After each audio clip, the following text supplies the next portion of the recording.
Hello, everybody. Hope everybody can hear me well. Cause welcome to and welcome to another episode of the Community Corner Podcast with your loving wacky, your favorite wacky neighbor, your unfavorite Anituber, and the Chancellor of Forks, Mawash, Shannen, the anime misfit. Here with me is the Lord of the Chat and the eyeball that still has a weird fetish for rock salt, Lamp. How diddly how neighbors.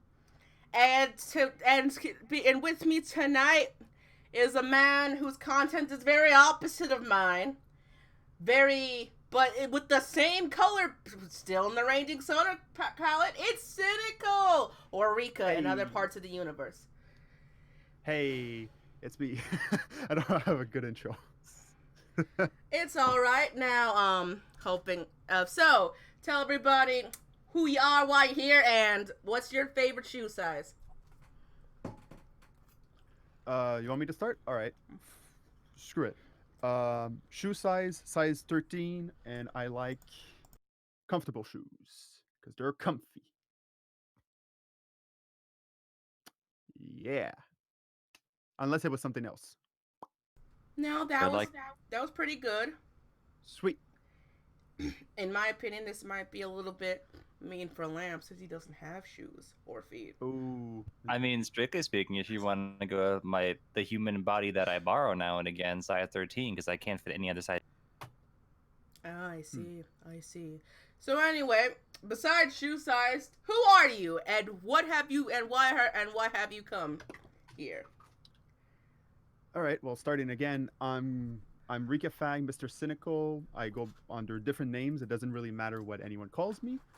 I'm here because I was invited and I get to talk about whatever, and any topic you want to talk about, I will gladly speak about whatever.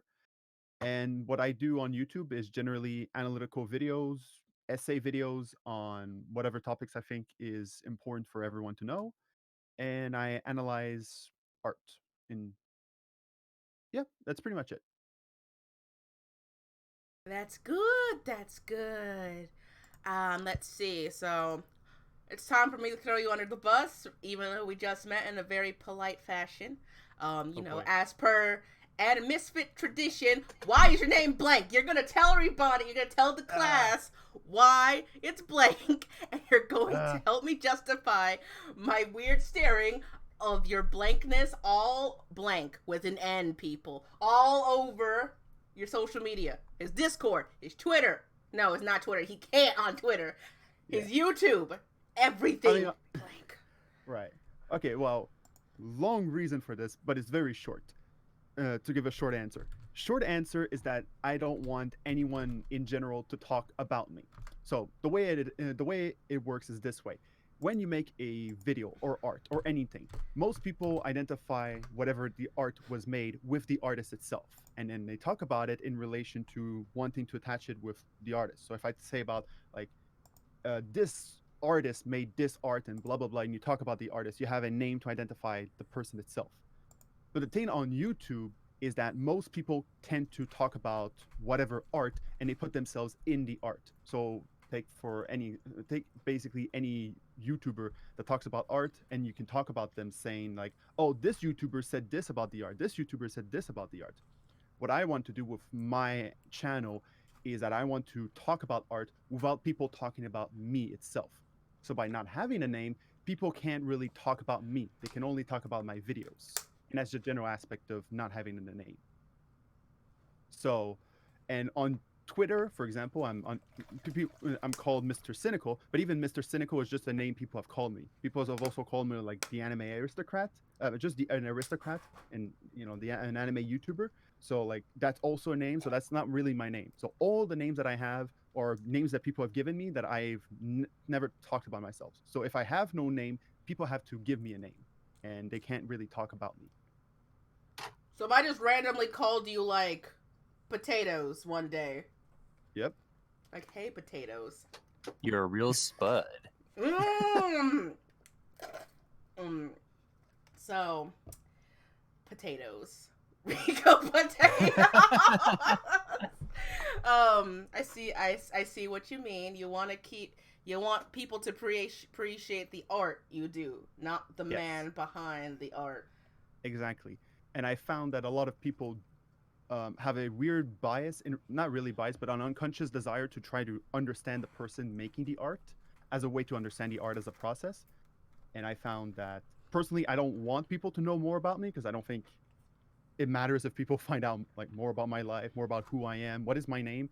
Like I don't think that really matters. But a lot of people are so focused on that, especially on YouTube, when you start to form like something like cults of personalities, which is like people that are so enamored by YouTubers are like, oh my god, this YouTuber exists. I live for them.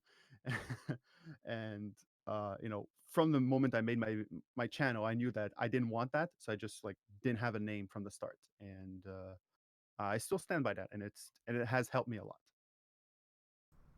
I see. In fact, this kind of segues into a topic I didn't think I was going to talk about today, but it actually relates to AniTube, and anime culture in general.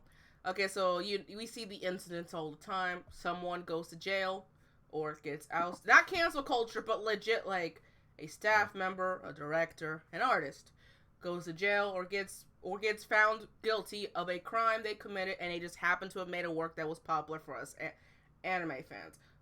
Vic Mignogna, and while Vic Mignogna's cancel culture is a different thing. That's the most recent thing I could find. Why did I say that? Why did I say that when I just said cancel culture was I wasn't talking. But in general, let's say a popular mangaka, I forgot which one, goes to jail because they made Uh, a Marurouni Kenshin, I think. yeah, yeah. That's the Yes. one I was actually thinking of. The guy who made Rurouni Kenshin or was big heavily on Rurouni Kenshin. He was found guilty of something he did. Yep. I'm not gonna pretend like I researched heavily in that. I'm using everything that comes out of my noggin. And there was this whole debate about detaching your personal feelings to still enjoy a work. Can you? Right. So is that kind of in lines about what your ideology is for not having a name potatoes? And I'm Yes. yes, That. and I'm going to Yes. keep calling them potatoes now. Perfectly fine by me.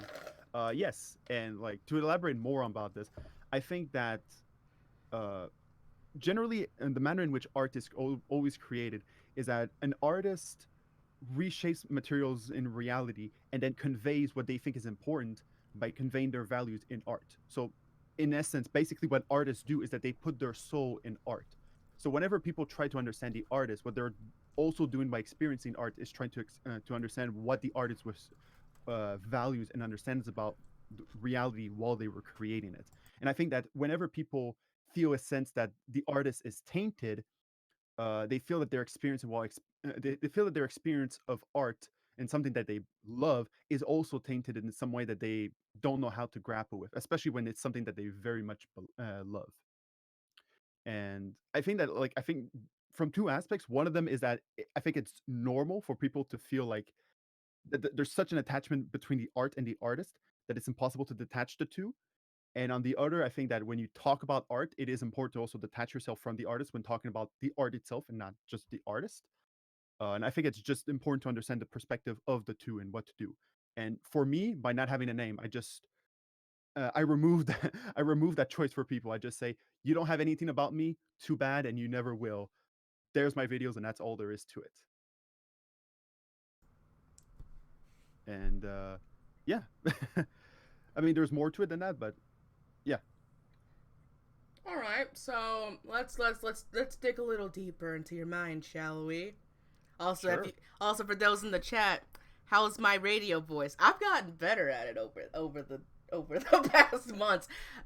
It's trying to sound kind of sultry, but not like in a Donald Duck type of sense, more like in a noir, goofy type of sense. But anyway, why did you become an analytical YouTuber? What is answer the question first. Answer the question objectively, like from a Hmm. from a YouTuber standpoint, and why did you personally? Like that's because analytical YouTubers come with a lot of like expectation about Sure. checking your facts from last Yeah, exactly. episode. And hello, Right. Andrew Park in the comment section, but and all that. So why did you? Right. So one of the aspects of how I got into anime YouTuber is actually long-winded. I've always watched anime YouTubers since like back in 2007, 2008. People with like Giguk, Arcada, and people who did anime reviews. But I never felt a sense of I needed to do something like that because I generally never cared about reviews or talking about how I felt about these things. And I've always been a person that was on 4chan, 4chan's A, for example, specifically. And there's a general mentality, specifically on 4chan, that most anime YouTubers are basically worthless, not to mince words, and basically I've never wanted to be an anime YouTuber either because there was literally no need. Then basically what happened is that while I was on a thread on 4chan, I was basically talking about the anime Monster, and I was basically defending like why did this character act the way he did, and what was the ending of that anime, and what was it actually representing, and everything. And I came to the realization that I was basically defending the exact same thing every week or so, and no one was basically doing proper service of why that was done. And I came to the realization, instead of just like spending my time trying to debate or argue about this one person and trying to convince them, what if I just summarize basically everything I've been arguing about in that format, but put it on YouTube? Because the thing on 4chan is that every time a thread dies, it's dead forever. So you can only experience the argument in that moment.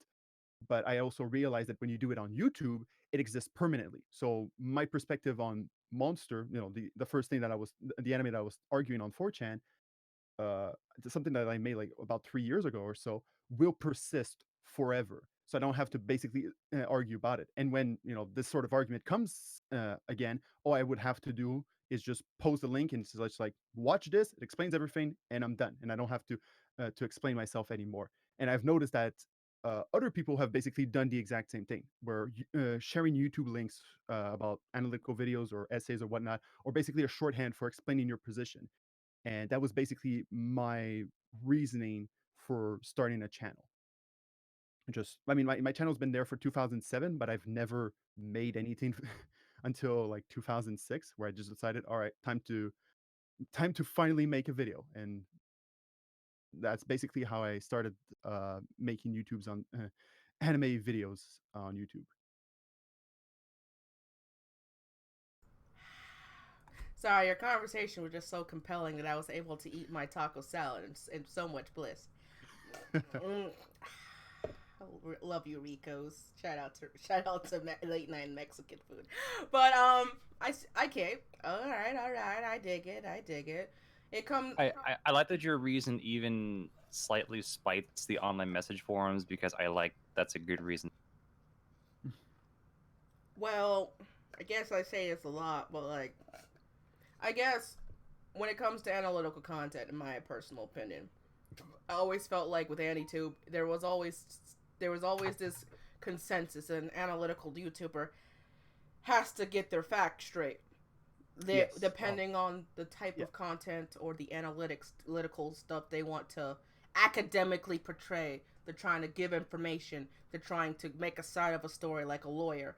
They're basically trying to make their case in the back alley of a 7-Eleven at 3 a.m. in the morning, but still sound like a complete lawyer at the same time doing it. As Yeah. oh, sorry, I didn't mean to interrupt you, did I? Oh no, I'm just agreeing. Yes, I agree. Um, in comparison, I would call my content very Lamp. What would you call it? It is a slightly opinionated, more whimsical, but also informative take on a show that's not pure fact, but at the same time not pure. Yeah, opinionated. The word was opinionated. The big O. I guess the equivalent. I think my content's equivalent in which is the reason I say my type is the opposite of analytical is because we also have that same level of expectation, but the expectation is more ingenuosity. And if I make a comment or an opinion, then it's expected of me, even subconsciously, to stick to it. Or at the very least, if I'm open to criticism, or at the very least, if I have an opinion, I should at least be open to criticism, but not, as we've seen with bigger YouTubers lately, flip depending on the crowd that bellows loudest. Just because an opposition has a bigger megaphone doesn't mean you have to agree with it, but you should. But I feel like it with content for people who have the same content I do, just like with analytical content and getting the facts straight and making your point as concise and academic as possible. The expectation for us is when you make a stand that's both strong, have a strong foundation, it's genuine, but you're still open to thinking of the on the other side of the fence. No, I agree. All right. Oh, yeah. Keep going. No, I'm just because I think one of the aspects in regards to, well, especially the anime, like one of the aspects of the anime community is that it's generally small. So it's just not to be demeaning, but it's a bunch of amateurs. And compared to like other channels that talk about other mediums, like take for example the gaming medium, movie medium, you have a lot, you have a greater range of perspectives and people talking more seriously, I would say, about their medium. And in anime, it's rather disjointed in a way, I would say, and it's not really concise and it's more amateurish. And people generally don't they just want to like I think they just want to talk about what they like and rather than um how can I say this when you uh when you stick to the as you say like sticking to the facts, being accurate to what the show represents, what I think it's more I think it's more of an aspect of respecting whatever the art itself and whatever you're talking about. And if you have a high respect for whatever you're talking about, then you're not going to try to distort the fact and just be like, oh, this is what I feel and who cares. And I think a lot of people, specifically in the anime community, as much as they love anime, they don't essentially have enough respect for the art form to talk about it in a manner that is proper, I would say. And that's the general problem of, in my opinion, the anime community. Although there is a lot of love to be shared, there's just not enough of respect for the art. All right. Which wouldn't that come with like you said, kind of amateurs, quote unquote, which I think I like about the Anitube scene, though I have little experience with it. It is such a wide variety of like people, whether that be levels of how professional to not. I almost find the most unprofessional or like raw, I guess, talks about a show more interesting because of how all over the place it can be. Yeah. Versus if it gets too professional, then you kind of lose a bit of that oomph behind it. Yeah, I mean, I do think that there's a lot more passion for people who just like they just talk about whatever they feel because then it's literally about how they feel and there's a lot of passion to it, which is always great. But I think it always comes at a cost of how much they respect the art. And I think like one of the aspects when you talk about art is that most people unfortunately mistake this one aspect. Whoever talks about art is never as important as the art itself or the artist. And I think a lot of both critics and people that talk about anyone basically that talks about art always sees how they feel about something, how they felt about art or anything about art to be more important than the art itself. And I think that's generally what is mistaken. And on the opposite, like I do agree, like people that are that try to be more analytical or rigid and whatever, they're more, now I wouldn't say passive, but like not as enthusiastic as those other people that are just want to talk about whatever. And I think that the solution is just to have a proper medium, to love something so much that you can just like talk about it with such intensity while also respecting it by understanding that whoever you are and whatever you feel about the art is not as important as the art, and you have to respect that and tie it back to what the art actually is rather than whatever you felt about the art. As someone who went to art school and spent many hours and thousands of dollars at art school, that is the exact attitude I wish they adopt, but they won't. All right, so wow, Lamp, good. Wow. Okay. Anyway, so digging a little deeper. Oh boy. Okay, so you say all that. So you say all those things. When you let's say you make a video about. Let's say you made your recent video on Ratatouille. Let's talk about Ratatouille for a bit. And all right. let's talk about your mindset and that feeling.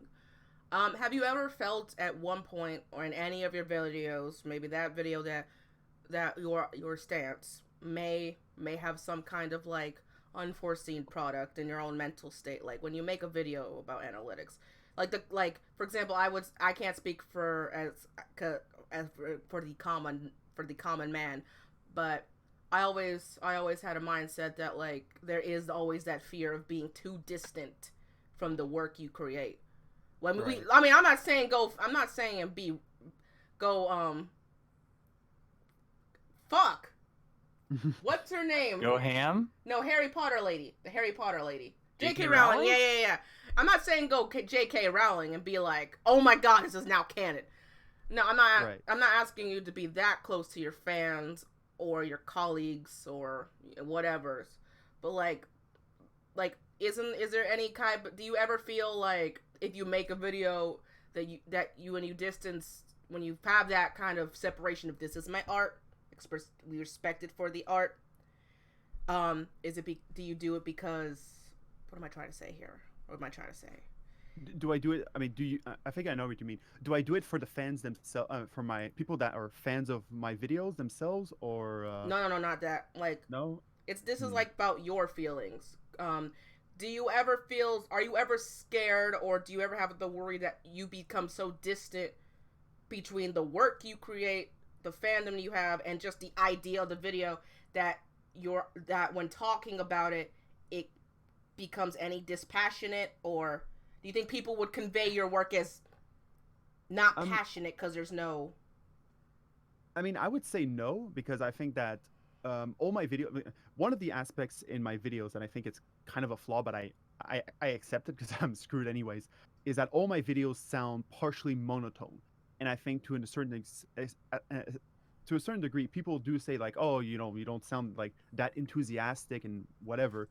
But I think that when you condense whatever I am basically saying about the art, by removing myself from the art itself, it's not what I'm trying to basically do with my videos is I'm trying to make people appreciate the art itself. Because like, take for example Ratatouille. A lot of people have commented on that and said that uh, thank you for basically giving me gratitude, basically saying thanking me for making them seeing all the manner in which all the movie was like formulated, all the ideas and values and how it all came together, and elevating the art, the movie itself, to allow them to better understand the art. And what I do by removing myself is that I allow people to have a greater appreciation of the art. And I think that's generally my goal. So as much as like I think people see that I have a hands-off approach, and I think that as a result, people don't give me enough, don't care about me for a sense of prestige or gratitude. People do acknowledge that there is a benefit to it, because and by not having such a hands-on approach, people can appreciate like, oh wow, this movie about Ratatouille that I love as a kid is like even better than anything else, and you helped me do that. But not because like I talked about, oh, this is how I felt when I was a kid and I watched Ratatouille and it was such a good movie and I loved it and blah blah blah. Now it's all about myself. By removing that, um, I'm not that afraid of people like not caring about me, but they gain something out of it, and they do, and there is a sense of gratitude that I see from my videos. Like I see a lot of comments, people saying like, "Oh, thank you for doing this, thank you," and that sincere sense of gratitude is generally what I try to get from my videos. And the fact that I always get these sorts of comments is proof that I've done a good job. And I think my standard for doing analytical videos has always been, if people experience my videos and it makes them want to re-experience the art in which I'm talking about, like Ratatouille, for example, and they're like, "Wow, that was such a great video. I want to go rewatch Ratatouille to just see it with a new perspective and feel something and just feel it again." I feel that I've done a good job, and that's the standard that's the end goal that I want. And judging by like people that comment on my videos, more often than not, they say that, and that means I've done a good job. I hope that answered your question. Yes, I'm sorry. I know this is very random, but I ate a jalapeno and my mouth is on fire. Lamp, could you please either read the chat or continue, or Yes. until my mouth we starts have... firing? Oh damn, it's hot, hot. Christ. Welcome to the Hot Pepper Challenge on Anime Misfits. Here we go. Fuck you. Anyway, we have Kadris, Andrew Park, and Toady Ewan said hello, and hi in that order. Woo. Spicy. Riveting. I will punch you, Lamp. Oh, my mouth. Oh. Sorry, it's funny. I know I shouldn't be laughing at your pain, but I'm that sorry. was a bell pepper. I thought that was a bell pepper. God the fuck damn it. Just get some water. It's fine. Okay. Actually, just reminded me of the topic of art and artist. Again, because I went to art school, I went through a lot of like, oh, look at these paintings and look at these movies, and I think there was a weird trend on that one because there was lots of different paintings. Like I still remember one style. I can't remember the name, but there are some paintings that I only associate because of the artist, but only because they were so personal about that thing, about that topic, that I could only see it from that perspective of them. So, versus there are some movie styles that, while it's been heavily said, this is the guy who made it, this is the style, it didn't seem to stick because I think it felt less like there was an oomph behind the personal work. And sometimes, like an anime Right. reviewer, especially, there are certain people that really do infuse themselves in that work so much that it becomes less of a topic and more of like what they are and what they can talk about so well that's only them, versus anime they can talk about that's just like, oh, this is the opinion of the anime you've heard 10 times before. And then it becomes less about them, more about what the community has agreed. So I don't know. It just depends on how really specific you get that opinion or how you talk about that show, which I just find like a different mixed bag. Right. Well, actually, what you're actually referencing is more the fact that when one specific artist creates art, as I try to explain it, well, okay, given my definition of art, because this is going to be controversial, art is the integration of materials within reality to convey values, and the standard by which art is created is with selective transformation according to how the artist views reality, humanity, and the link between the two.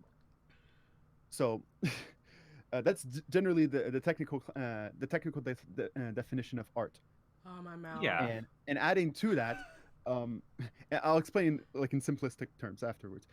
And adding to that, by transforming materials within reality to convey how the artist views, reality, humanity, and the link between the two, they convey a sense of their values. But as I personally argue, the soul is not like immaterial, whatever. It's just a collection of everything that you consider to be important or valuable about reality. And when an artist creates art, like one specific artist, just one painting, and it's just one artist, they convey to the greatest extent how they view reality. So you see essentially their soul. Yeah. And the thing is that with movies are always a collaborative form. I mean, that's not entirely true. You can have a film student, Of or course. a film that just basically makes one film on their own. They have different actors and whatever, but you can generally feel that the entirety of the thing comes from one person, or at least from one vision. And this is also why there's a greater focus with auteur. Yeah, auteur.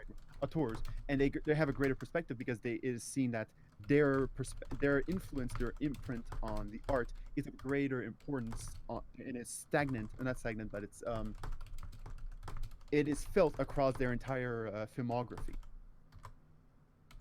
Yeah, So- that's true.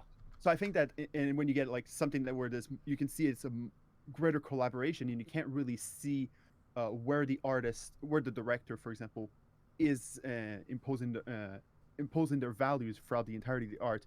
You see like different collaboration from different people, like whoever made the music, whoever helped the script, etc., etc. This is also, I think, why people who direct and write have a great. You can feel actually more their art, their soul, because instead Yeah. of seeing different types of soul. So I think that collaboration, you see different types of soul, and it's hard to distinguish. This is more about what that actually represents as a unified force, as a unified art form, compared to like a single video on YouTube or a single painting or a film student basically making their own film.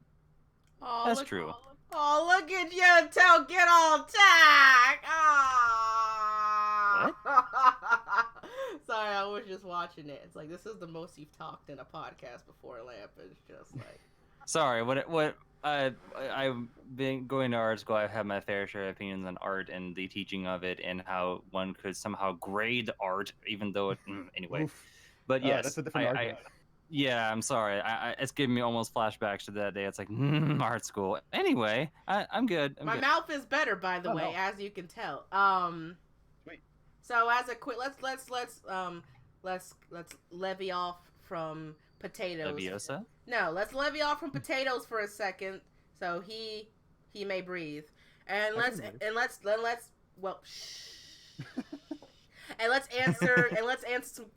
some comments, because I got. So, Andrew Park says, "How much anime should I watch before I start an anime YouTube channel?" who wants to go first? Me or you, potatoes? I can start. There's no real qualifier for talking about anime itself. Like, how much anime do you need to experience? It goes from 1 to all of it. There's no real reason for like not wanting to do something if you feel like it. But the more anime you experience, the greater sense of context you accumulate and greater knowledge about the anime, about anime itself and the art form. And I feel that if you want to make a channel, specifically analytical channel, like I can only speak about analytical. If you want to do like a parody channel, like analytical or reviews are not the only form of content you can make about anime. You can make like a bridge series, music, whatever. There's no like limit to how much you need to watch. It's just that the more you do watch, the greater amount of connections and knowledge you will accumulate. So the more the better, obviously. And I argue that it's not about how much you watch, but the reason for why you want to make a channel. That is the most important. Like, you shouldn't just wake up like, well, I don't know, Giguk or Digibro or whatever, they made videos. I want to make a video too, just because. Like, you need a greater reason than that. You have to have like a sense of purpose for making a channel. If not, you're just going to be just doing whatever, and you're not going to feel fulfilled whenever you're doing it.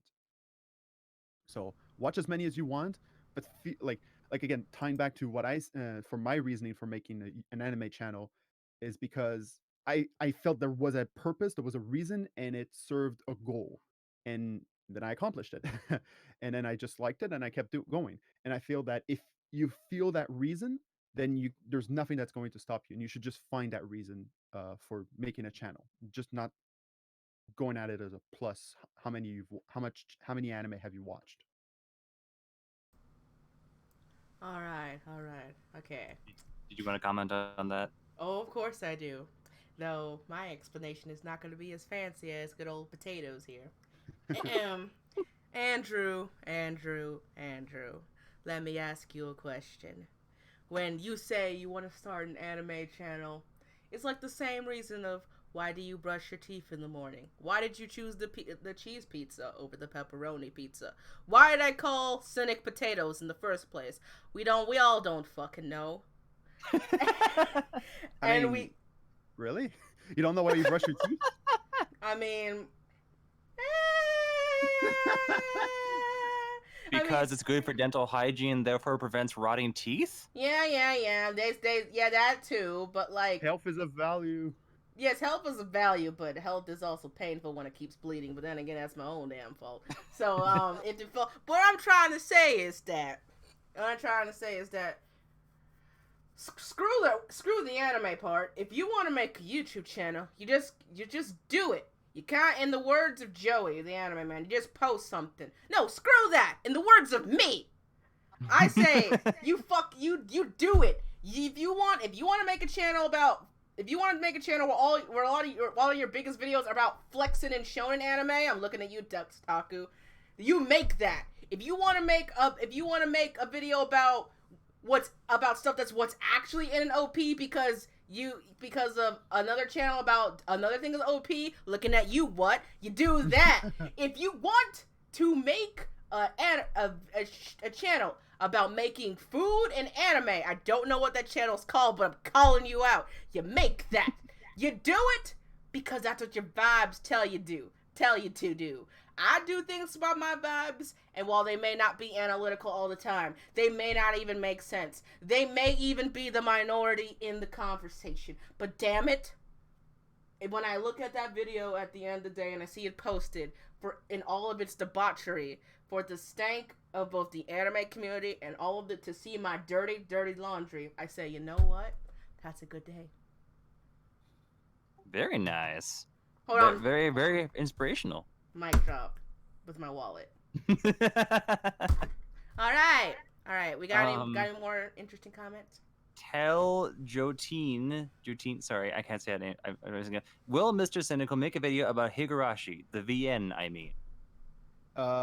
Probably. Like, I have a general idea of of the script itself. I just haven't, written it or done it yet.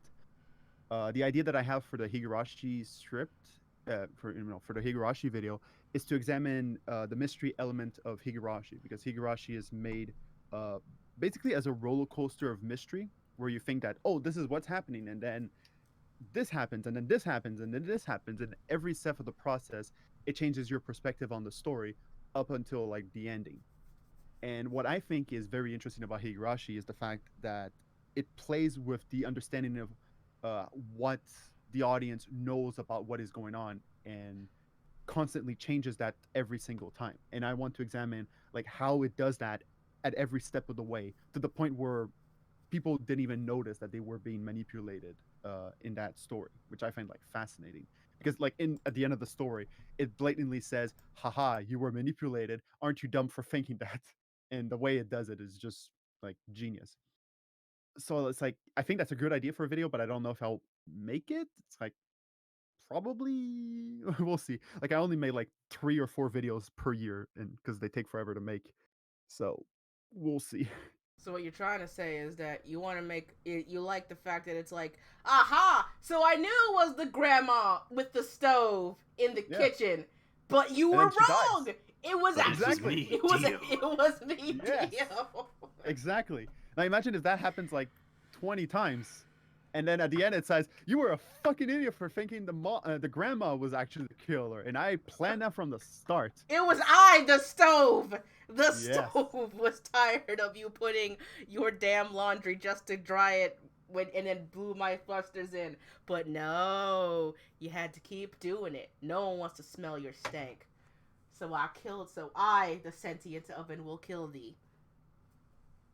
And then blame it on humanity. And then there's like this whole flashback arc, and then he just gets dismantled for scrap in a very My Little Toaster thing later. Mm-hmm. And we don't talk about that movie because that was really dark. Okay. Oh wait, that's Lamp. I was looking at comments and then I saw you.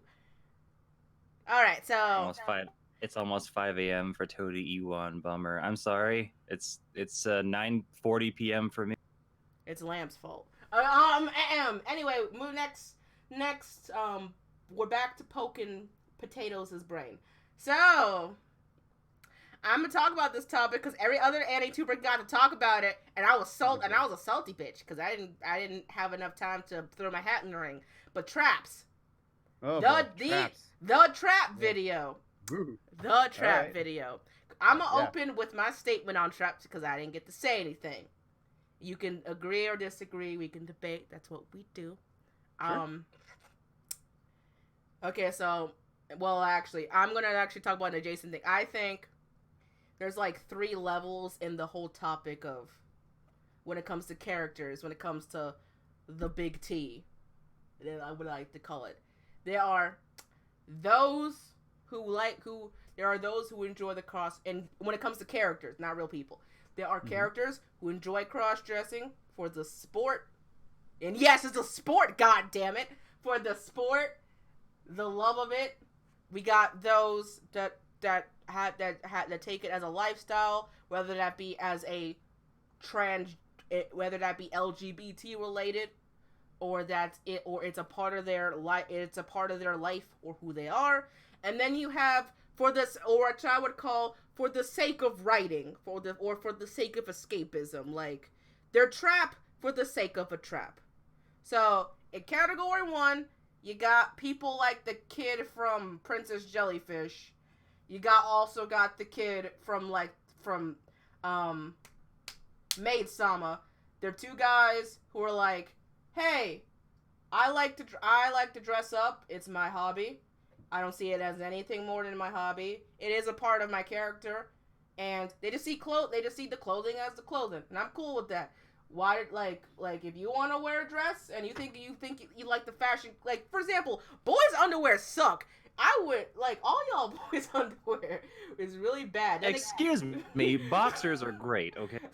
Boxers are great, but I think she means more the tighter ones. Which Oh yeah, heck pain no. in the fucking neck around the Yeah. I mean, true. It's like the female ones have more colors, and I like the colors, but like, yeah, who's gonna see under that unless you're kind of banging it, or like the ones with strings. I still understand the one with just strings. What's the point of wearing it if it's just fucking strings? Okay, but my point still stands. I understand those characters because those characters are fashion. Those characters, they just want to do it for the fashion. They that's what their hobby is, and that's what they just like. That's their clothing style. Okay. Then you have the more serious stuff like LGBT.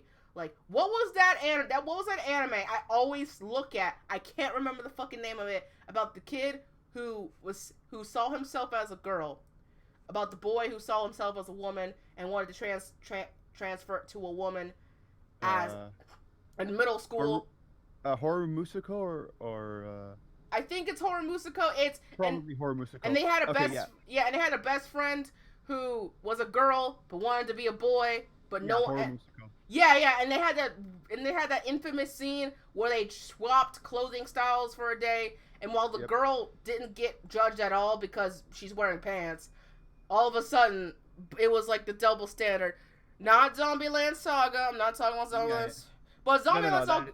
That is Horror Musical, 100%. Yeah, Horror Musical. And Zombieland Saga is kind of a part of it, where we have... What's her face? Lily. Sorry. Lily. Yeah, Lily. Yeah, Lily is also in that, where that's their identity. That's who they are. And it's more than it's not a hobby. It's their life. It's their livelihood. And then we have the traps. And I think I think the whole problem with the whole what's considered a trap and if it's a trans slur as from the unknown otaku video. And if you're watching this, hi. You're going to be on here next. I'm asking you right after this is over. So you're October. I hope you're October. Anyway, in Unknown's video, they talk about the reactionary commentary that people are seeing traps as a trans slur, which I agree it's not. I do believe that the term traps is outdated because honestly, it's just a extra form of escapism, and with isekai nowadays, and how avatars can be changed to anybody, I feel like it's kind of a moot point nowadays. Everybody can escape. But like, for example, you would have, I do believe that, are there traps in anime? Yes. I think the idea of, and here's how I define a legit trap from the other two examples I thought of. So like, what's that? No one's gonna remember that anime. So you would have a character, a boy, a really nice looking boy in a maid outfit, and it's not his hobby. Is it Maid Sama? Not Maid Sama. No, Maid Sama. We just talked. No. So you'd have a character. There's a trap there. Whatever. I was just thinking of this one character, but I don't remember the anime. But he was in a maid outfit. It wasn't his hobby. He wasn't trying to go be trans. He wasn't trying to identify. He wasn't trying to explore his gender identity. But it was seen as a comedic or like a very convenient inconvenience for the main character to question their romantic ideologies simply because the guy was written to look and act like a girl, but obviously not. Like for example, we all remember it's the Hideyoshi effect. Hideyoshi's the and I feel like the Hideyoshi effect pretty much is what I'm talking about where Mhm. they state openly every time, I'm a guy, this is who I am, but Mhm. and I feel like in the worst case scenarios, they literally just do that just to be like, we gotta fill a quota. We gotta confuse the people. Not, I disagree on that, but sorry, continue. Sorry. I mean, Uh, like, I'll talk about it later. yeah, yeah. And what I mean by fill a quota is that like in like let's say an anime doesn't have like a very low effort writing team or they don't really think too much thought into it. It just seems like, hey, we need to give the main character an obstacle in this harem to think about, but we don't want to put in the effort. So let's just throw in a trap next to the bossy pigtail like girl lady. Yeah, I'm thinking more to what the anime is I'm thinking of, but I can't remember the fucking name. It was about a ghost in a room, and they're trying to solve a mystery about the ghost in the room, and it was a Ghost school. Story? No, no, it's not ghost stories. It's about like Nanika's buried treasure. Thank you. Nanika's buried treasure about a girl who's a ghost tied to an apartment room. Main character ends up starting a harem anime, and it has to solve the mystery of the girl who founded the entire city, and she has a fortune, and everybody has to play games. No game, no lifestyle. And I know it's a very obscure anime. It didn't end very well. It wasn't very good. It didn't end very Oh, well. that anime. Okay, yeah, the maid. Yeah, I've watched that. Yeah, yeah, and the maid in that's who Yeah, exactly. okay. Yes, it's the maid. Yeah, in that it's literally just as a joke, and they only show the maid like 3 or 4 times. Yeah, like, So and they make it so super yeah, it is. obvious that he has feelings for the pigtail chick, Yeah, and that like, oh, it looks like it's Yuri, but no, it's a trap. it's a trap. It's Like the guy a actually like flips the fucking skirt, and he's like, "Oh shit, there's something underneath." yeah. I'm talking Right. about that, and I feel like in the worst case, he's like, quick, we need to like make a funny, and I'm like, Yeah. I just see it as like I don't see it as offensive to LGBTs. I mean, I can't speak for them, but like when it's like that type of low common denominator hanging fruit, I'm like, Right. it's just an overplayed trope. All right, now it's that now the floor is yours. All right. So, explaining traps. So, before I go into this, I've made a around 40-minute video explaining what traps are, and I do think that you're touching on the general aspects of what it is to be a what is a trap. Which, by the But way, his stuff is in the card. I prepared yes, early. His and I like I would like, this is going to be generally a summary of everything I've said, so hopefully I don't miss out anything. But I would obviously recommend everyone to watch that video because I'll explain this like rapid fire. So generally, first before you can even talk about traps, because you talked about three general aspects. You talked about three types: one, sports for the love of it; two, for lifestyle LGBT; and three, for the sake of it. It's just a Oh joke. no, I don't consider the first two traps at all. I'm just saying when people Okay, kind of generalize it as. okay, how people generalize it. Okay, so this is going to be much more simpler. So, uh, to bring it all the way back down to to the concept, as I define it, or actually even before that, 4chan, the way that they talked about it and the way that they defined it is basically you draw a girl and you say that it's a boy, and this generally uh, uh, can be applied to nearly all traps. Like for example, the maid in Nana, what is it? Nana no Mei Uh, Zukin, whatever. That maid, for example, looks like a girl, and then ta-da! It's revealed that she's a boy. So it's the aspect of the character being drawn aesthetically as a girl and then being revealed as a boy. But as I argue, it's even deeper than that. The manner in which the characteristics of the maid itself is drawn is endemic of what it represents. And to understand that, you have to understand like in context of all of anime. So to summarize generally, there are specific aspects in anime that aesthetically differentiate boys from girls, and it's present as they grow up.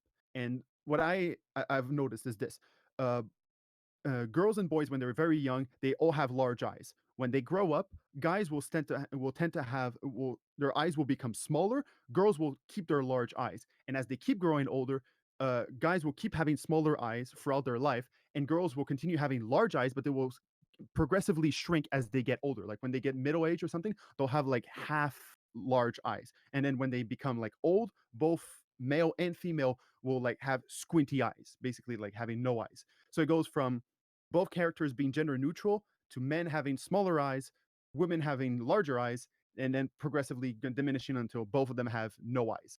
So that's basically the lifeline in regards to both genders. But eyes themselves are aesthetically tied to innocence, so basically this is why anime characters, specifically girls, have large eyes, and children too. All children have large eyes because they're innocent and they're cute. All girls have large eyes because they're cute. Now, this is contradicted in with traps. Traps 100% look like a girl. Like the maid in Nana whatever, she looks like the maid. Sorry, he looks like a guy.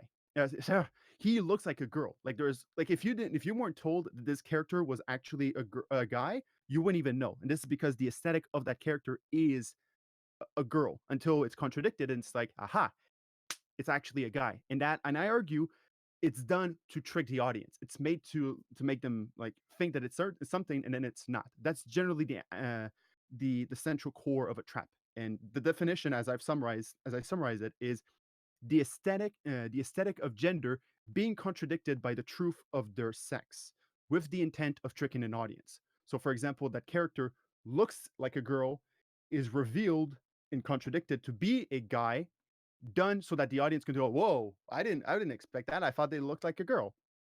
And that's the general aspect that categorizes traps, and it's present with basically every single trap. Like if you look at, I don't know, I can't think of one. The trap from Ben S. He speaks like a girl, and he has large eyes, and he looks like a girl with cross dresses. Yeah, Hideyoshi. Hideyoshi is like the best example, and I actually use him in my video. Hideyoshi has large eyes, and even though he says like I'm always a guy and blah blah blah, people always categorize him as his own thing. And the most interesting thing about Hideyoshi, he has a sister, which is genius. And like in one part, they actually they switch their clothes. Like the girl twin like wears men's clothes. Like you can tell she has she has like a bit of breast, so you can tell the difference. But you can't really tell the difference between the two because both have large eyes, both have the same hairstyle. So it's like the Hideyoshi, by having large eyes, looks like a girl. So just by cross dressing, he looks like the opposite sex. So that's the general aspect of traps. The aesthetics of of gender being contradicted by the truth of the sex of who they actually are, with the intent of tricking an audience. And this actually ties back to, for example, Horror Musuko, that is not a trap. And the aspect of why they're not a trap is because there is no contradiction. Like they do look like a certain they do look like they are male, but like the character from Horu Musuko, for example, he's young, so he's allowed to have large eyes. So children are allowed to have large eyes when they're kids, and they're allowed to switch around with genders. This is why like a 10-year-old wearing a girl's outfit is still not really seen as their gender, but when they grow up, they have like squinty eyes. So this is the reason why when a child in anime has large eyes, they can cross dress as the other gender without anyone noticing. But when they grow up, you can actually notice this. And because traps are different, not traps are different. Traps are basically keeping the aesthetics of their gender while being contradictory and being saying, "Aha, they look like whatever else." And with Horror Musuko and Lily, they're trans. They're not traps, but they still share a similar aspect of having to cross dress. Like they need to cross dress to present themselves as a specific non-cisgender. And that the difference between a trap and a trans is that a trap will basically I just cross dress for fun, or I just cross dress because the plot demands me to, or I just cross dress for whatever, but I'm still my sex, you know. Whereas a trans cross dress so that they can be another, they can they can be their gender basically. So yeah, so that's generally what the difference between trap and trans. And to tie it all back to traps themselves, trap is, as I classify it, a derogatory term, and it's different from a slur because a slur can only be used to demean or demean is basically the only word but basically put down someone. Like using the N-word, for example, can only be used to demean someone. Whereas trap itself, in relation to characters that are made to be contradictory to, between the aesthetic and who they actually are, is made to trick an audience. Just like a trap, like the trick a trap. You walk into the woods and bam, you walk into a bear trap. It's made you to think that there is no, the aesthetic is normal, and then it's contradicted by what it is. with the intent of capturing or tricking an audience. And it's the exact same thing with the trap character. You think that it looks like a girl, and then bam, it looks like a guy. So it's trying to trick an audience. So since the trap itself is similar to an anime trap, we call it a trap.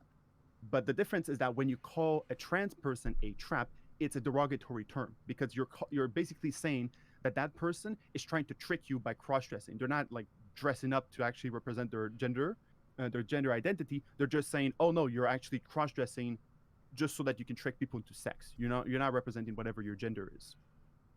So when people say that it's a slur, they're partially right, but they're also wrong, because trap is now only used to say trans people, want to trick people. It's used incorrectly, and it's used as a derogatory term, and it's different from being a slur. So I think that's about it. I think that's a general definition: what a trap is, what a trans is, and what is a slur, and what is the usage of it as a derogatory term. All right. I got a few counter. I have like one major counter argument to that definition. But again, to clarify for our listeners and for you, the reason I talked about the first two of my stages in the generalization of things. Do I think that people who dress as a hobby, cross-dressers, I'm just going to call them cross-dressers. Yes, cross-dressers are also, I have to emphasize this, cross-dressers are not traps. Cross-dressing is always included with a trap, but the emphasis always has to be the intent. If a crossdresser just crossdresses as an anime character, they're not trying to trick an audience. There has to be the intent of tricking an audience. If a person crossdresses with the intent of revealing, like, aha, I'm a trap, aha, I'm not actually that gender, and you were fooled, then they are a trap. That's the difference between the two. It's the intent itself for tricking an audience. And in anime, it's always the creator making you feel that this character, like the maid itself, being a girl, and then only to then reveal that it's a trap. All right, so where my definition will differ from yours is going to be with how is I agree with its intent to trick the audience, but I also agree it's not the only, and sometimes it's not the main point. I feel like it doesn't have to be the main point, but it has to be the contradiction itself has to be the central element, and it always is the central element. Like you can't really say that, oh yes, the intent was to trick an audience, because you can't really know what the author was thinking, especially when they're fucking Japanese, they don't speak your language. But the intent to have the contradiction between the two has to be the intent. Like there's a difference between a character having to cross-dress and whatever, and there's no like contradiction between the two. So like if a male character just happens to wear like a hair wig, then they're not really trying to be a trap, because they're not really trying to trick anyone. They're not trying to trick the audience. But if a character is like specifically being cross-dressing to trick people or an audience, then they are a trap. So it's the intent itself regarding the contradiction that is important, not just like always having to be the purpose of being of tricking an audience. I was going to say that that one factor that I do believe that is in mind, that is kind of universal, whether we are Japanese or not, is the power of how marketable traps can be in an anime itself. We talk about Hideyoshi as being the perfect example, and he is. There is actually a scene in season 1 or 2. They do a game show. It was in season 1. There was a game show episode, and Hideyoshi was essentially being a parody of one of those card babes, the babes in like wrestling rings that hold the card, or the sports car girls. And he was legit saying to the camera and to the audience that, hey, I'm a guy, as multiple pictures of him in female attire were on the big screen right behind him, bowing back and forth, showing him in sexy positions. I feel like while it may not have been the main mindset before that show, but I really do think like Baka and Tessa's Hideyoshi really does illustrate and we see it now, that another reason is how marketable putting a trap character can be in an anime. Like how profitable people would, hanky-panky from it. And yeah, it can be blatant as fuck. And yes, but I feel like at this point a lot of people aren't dumb. when they see a trap character for, from how we define it with the tricking thing, I don't think it tricks people anymore. The trope is saturated. I mean, I don't know about. I do agree with you that the trope is saturated because trap as an archetype has kind of exploded. I mean, it's when I made my trap video, I kind of watched every single trap anime just to make sure I covered my bases.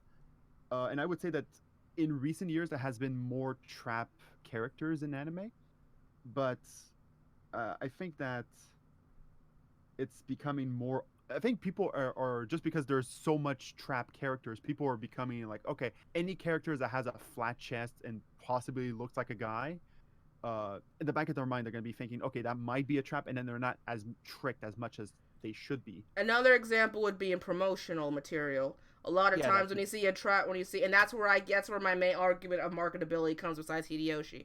When you go watch an anime, when you watch a PV or even a poster for the first time, and you see that it's a trap. Yeah, well, it's not that just reveal it.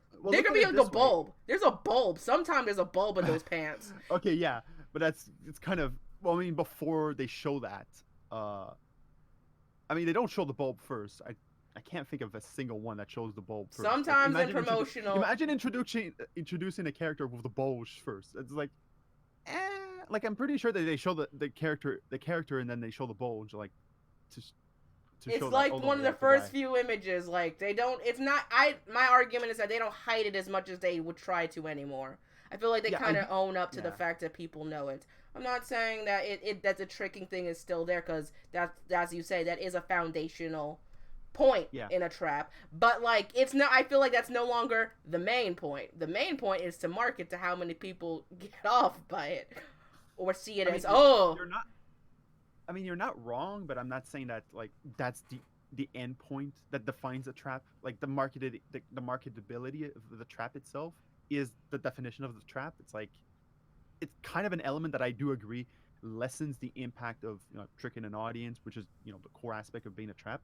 But it doesn't really negate the fact that there is a contradiction happening between like audience expectations and of what the aesthetic of what a girl looks like, and then contradicting that by saying it's the opposite sex. Fair enough. That's a good point. That's fair.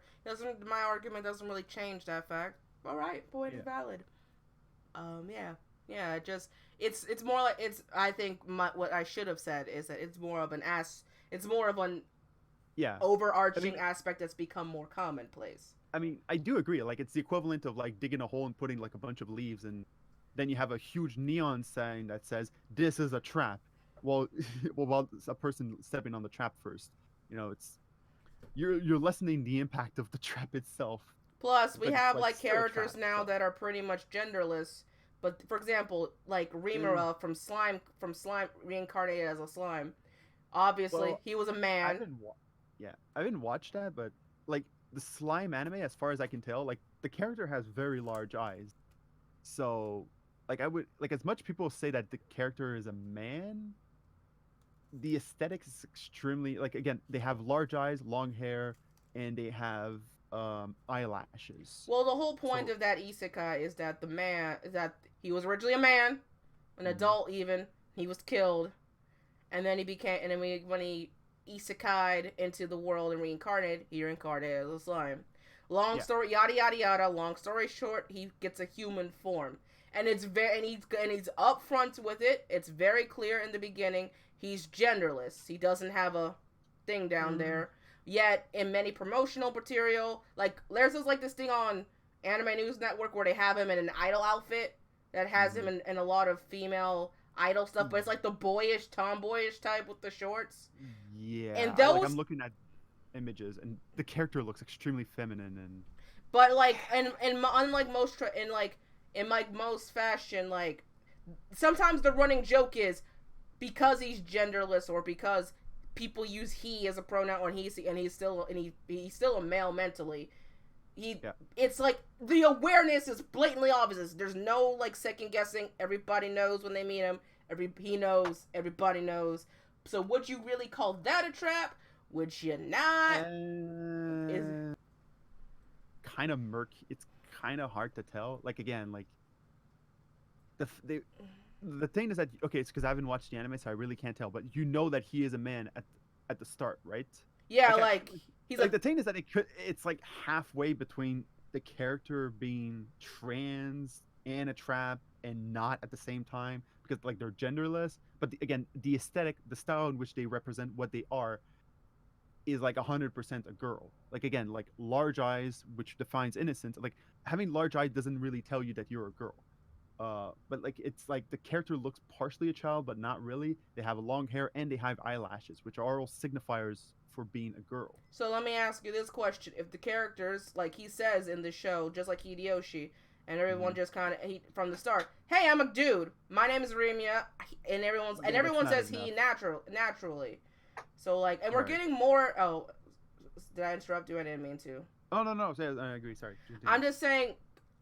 In my personal opinion, I feel like we're getting more characters like Rimuru in terms of the whole trap debate, where they come up in front of the characters. They're like, they have that neon sign around them that says who they are and their gender, but they just look like the trap aesthetic. And I feel like that's becoming the new kind of thing. They're up front. They're like, hey, what's up? They don't even say they might as well just say, hey, I'm a trap. But they don't say that because, they either have a genderless body or it happens a lot. Like, and I feel like, and I know Isekai's like the only one does it but for like, let's say, because like there's like an Isekai where you go into a vending machine, and while that's not a gender, you're still tricking the audience into thinking you're an insentient being. So we're starting to get to that point where like the tricking thing is like is it tricking? Is it really tricking when someone like tells you, comes to you forward well, like I said, it's more about less the character saying that they are that specific thing. It's more the aesthetic, like how they look first, and then the narrative takes over after that. Like as I argue, it's a contradiction between what a character looks like and then what they say they are. But then with the intent of contradiction between the two, with trick an audience or whatever. So it's like but kinda, but not at the same time. It's like hard to tell. Like again, with specifically that's the slime anime, which it's like, Because when you take away the aspect of tricking the audience, if that was never the point in the first place, then what do you have? Well, you have nothing basically. And that's kind of what I meant by slime-kun. I'm just saying, like, that's just a general question I wanted to ask. Like honestly, I wouldn't even say slime is a trap, but it's like again, I'd have to watch the anime to judge. Yeah, I think watch the anime to judge and come back to me with that, potatoes. Sure. I would like to know generally what your answer to that is. I say it's in murky water too. Because of how he's marketed, they always heavily market him in the universe and in promotional material to have more female clothes than male. But everybody knows everybody knows and identifies him as a male because of what we know as an audience and what the characters know from him just saying it. Yeah. Also, he's like a ball of slime. So originally, which is why I would like more classify the character as trans, but they're like also genderless. Because again, to add on to that, the manner in which a character becomes trans is by declaring that they are non-cisgender. Basically, if a guy says that I, am now female, saying that or declaring that both subtly or explicitly makes them trans, and that's the only qualifier for a person or character to be trans. And you have characters like in Horror Musical, for example. The character specifically outright says, I want to be, like, one character actually asked the main character, like, do you want to just cross dress or do you actually want to be a woman? And he just says, I want to be a woman. And it's the same thing with Lily. Lily says, I don't just want to be to look like a girl. I want to have the name of a girl. All right. So that makes them trans. So having that element. So, and it's like, I would classify the character as trans, but like they don't declare themselves. Like, do they say that they're a girl at any point? Even though they say that they're genderless. It's kind of... After the transformation of how they become human, they look themselves in the mirror like naked, and they have, as a slime, they have a power to turn themselves male or female. However, his mindset and identification, he still sees himself as the human he was before he got stabbed. So So why didn't he go male? Meh. Maybe he always saw himself genderless or wanted to be genderless. no. I mean, like when he was just a human who got Okay, isekai. okay. He sees himself as the person he was before, not whatever he transformed I as. mean, yeah, he does say that now that he's genderless, like he legit he's a slime. So slimes don't they don't got the thing down there. All right, they don't have Right, right. anything. So like, you gotta He still ask. looks female. Eh. See, that's the murky thing, because like he knows he's genderless. He's genderless. He can sometimes, for example, when he saved a village in a later episode, he saves the village in a female form to disguise himself so that no one recognizes him. Yet at the same time, he uses different forms a lot. He'll be his normal form, which has a more flat-chested thing, more and he says that as a man, and he sometimes has the as a man meant, that isekai thing, as like as a man I have to take duty in certain things type of thing, just for Right. comedic effects. But again, he'll disguise himself as a woman because why not? He can do that. He's a slime. Slimes can just transform to whatever the fuck they want. He uses it for the power. He uses it objectively as a power thing, or as a way, because that's what his species as a slime can do, or what he can do as a slime. I mean, he is OP for a slime. So I guess the whole isekai murkiness, and that's why I was saying earlier in the entire beginning of this thing, with I feel like isekai and RPG thing is really gonna like really fuck up the whole trap conversation, because like when you do that in the topics of a video game and like Yeah. or an isekai thing, like what really is the end all be all, like really? And that, yeah, see I can add something new to the table. Look at me. Look. So yeah, that's yeah, but I do recommend watching Slime to generally answer that question. Lee, what do you think? All right, I'll give it a try. But I do think that it's from what I look, I don't, in what I've heard from you, I still would not classify that as a trap. I Even though guess like for I guess the for aesthetic is very feminine. But I whatever. think for now I'm just gonna call it Isekai Man who ended up just being a slime. I don't think we should Eh, go far as saying it's a trap. yeah, I think again, like the aspect, the definition I've given is that again, it's the aesthetic being contradicted by the narrative. Sorry, the aesthetic of gender being contradicted by the narrative of their sex. If it doesn't have any sex, then there's no real contradiction. But it's It's like again, like it's murky waters. it's like the black gold white. It's like the black blue white gold dress debate of like 2 years ago. Is it white Yeah, and blue or black? Is it white and gold or black and blue? Nobody knows. it's blue. Everyone's stupid. Is it Laurel or Yanny? Where the I fuck don't were know. you for the last 30 minutes? Didn't want to interrupt you guys with your discussion. Okay. All right. Speaking of that, so now that we've kind of like, you wanna look at the comments. Well, Yeah, I was gonna say we have several. Um, Eh. yeah. So hold on. So back from where? Let's see. There was the episode from the original Naruto about Haku. Yeah, Haku. Haku's a good example because Haku looks like a girl, and like they have like the large eyes, long hair. And Naruto at one point says, "Oh, you look like a girl," and he's like, "Haha, I'm a boy." So like, Haku, I would say Haku's a trap. Yeah. And then the girl from Count of Monte Cristo. Yeah. Again, she has. I mean, he has large eyes and again long hair. So, and then they're revealed to be a trap. So, like again, it's always a contradiction between what the character looks like and then what they're revealed to be. It's it is commonplace. It's objective. It's commonplace throughout like every single trap. There's also Ruka from Steins Gate.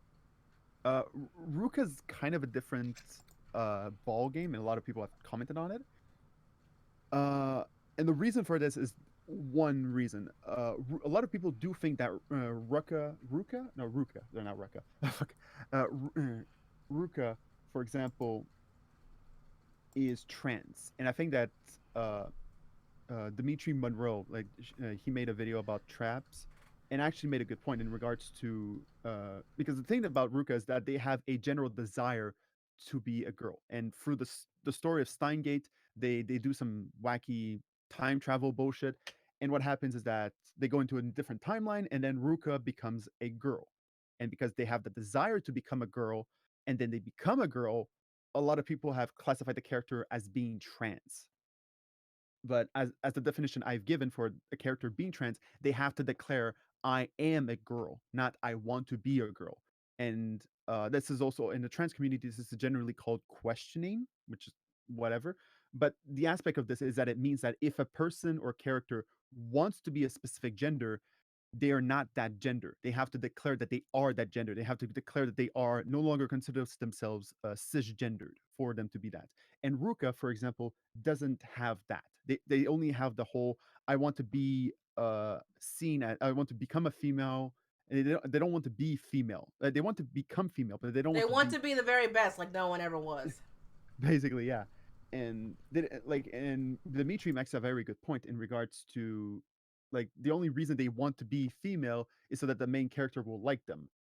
And a lot of the characters go like, oh, you can become trans and we'll be supportive of that, but they go like, no, it's fine. So it's like they accept their gender, sorry, they accept their sex, and they're just uncomfortable in the fact that the main character sees them as a girl because they look so girlish, even though they're not girl.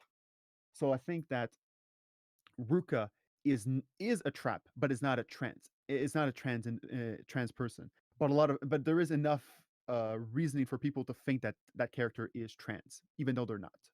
So I think I think that summarizes it. Ruka's a trap, not a trans. Well, it's fine. It's reasonable why people think that the character is trans.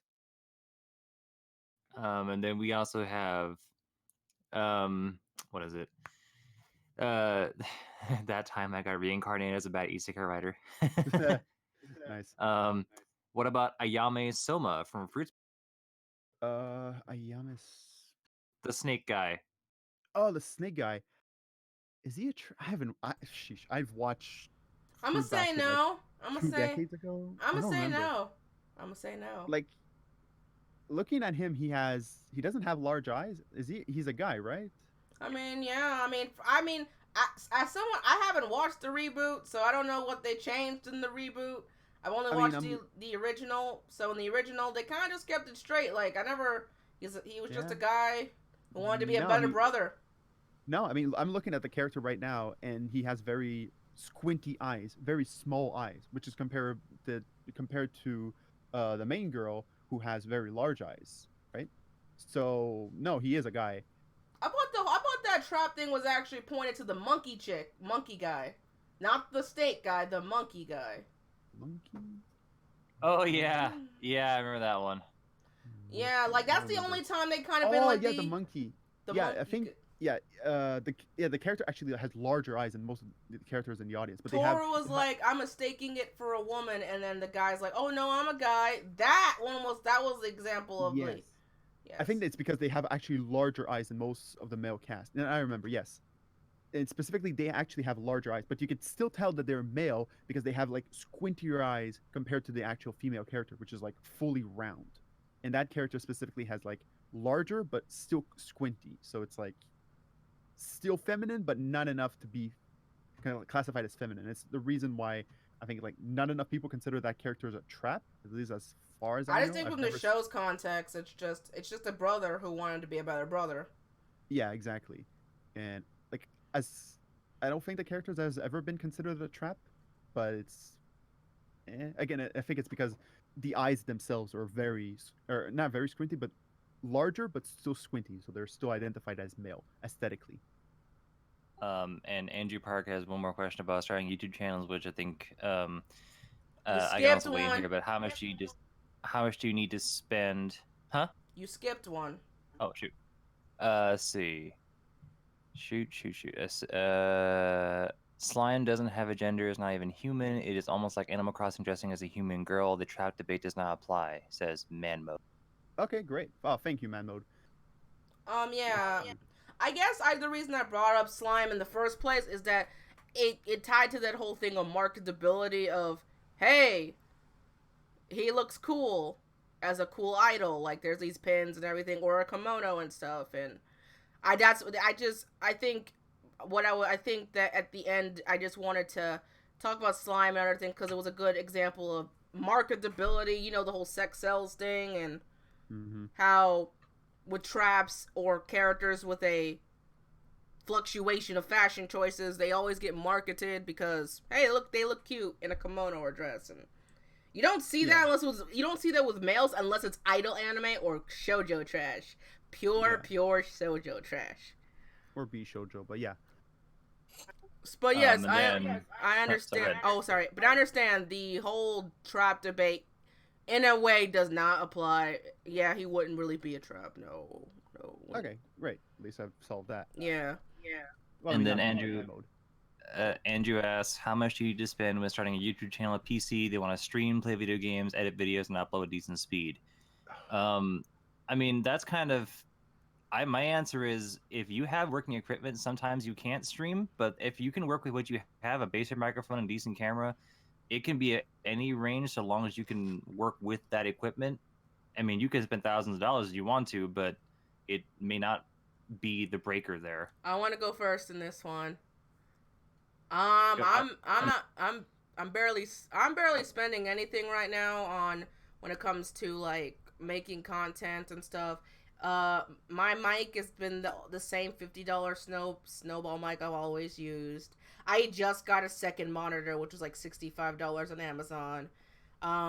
All like my computer is beefy, but I literally paid all my taxes for it, and you don't need all that bull stuff. It just just what you can do at your convenience. I mean, again, a certain somebody in this podcast, I tried to throw money at.